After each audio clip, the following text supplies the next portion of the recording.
Bazen süphe gibi durup geçti daha benim kaydına kalan bana.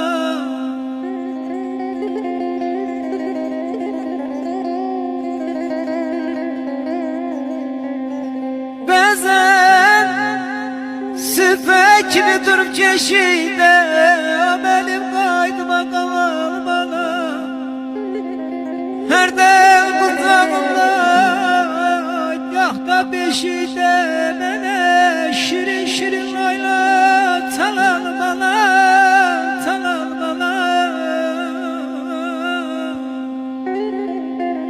Məni dərgahına bağışla Allah. Mən də müsəlmanam, eşit sözümü.